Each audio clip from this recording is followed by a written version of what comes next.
السلام علیکم ورحمۃ اللہ وبرکاتہ۔ امید ہے تمام ناظرین دیکھنے والے خیر و عافیت سے ہوں گے۔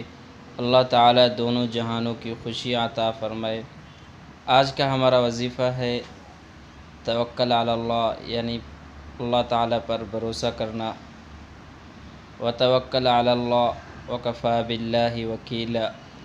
دیکھو میرے دوستو، اللہ تعالیٰ نے زندگی بنائی اور زندگی میں ہر ایک چیز کو ہمارے لیے بنایا اور ہمیں طریقہ بتلایا کہ کس طرح اللہ تعالیٰ سے مانگا جائے تاکہ اللہ تعالیٰ ہماری مشکلوں کو دور کر دے، اللہ تعالیٰ ہمیں راحت اور سکون والی زندگی دے دے۔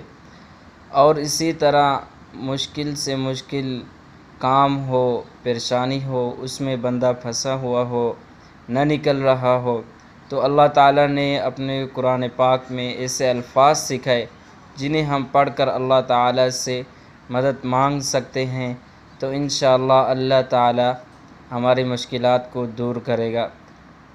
وتوکل علی اللہ، یعنی کہ میں نے توکل کیا اللہ پر، وکفیٰ باللہ، کافی ہے میرے لیے اللہ، وکیلا، یعنی کہ کارساز نگہبان۔ یہ تھا اس آیات کا ترجمہ۔ آپ حضرات کو جب بھی ضرورت ہو آپ حضرات اسے پڑھیں پریشانیوں میں، انشاءاللہ ثم انشاءاللہ آپ کی پریشانیاں آپ کے آنکھوں کے سامنے حل ہوتی ہوئی آپ کو نظر آئیں گی، اور اللہ پر پورا یقین اور بھروسہ رکھ کر پڑھیں، آپ انشاءاللہ خود ہی حیران ہو جائیں گے یہ عمل کر کے۔ جزاک اللہ۔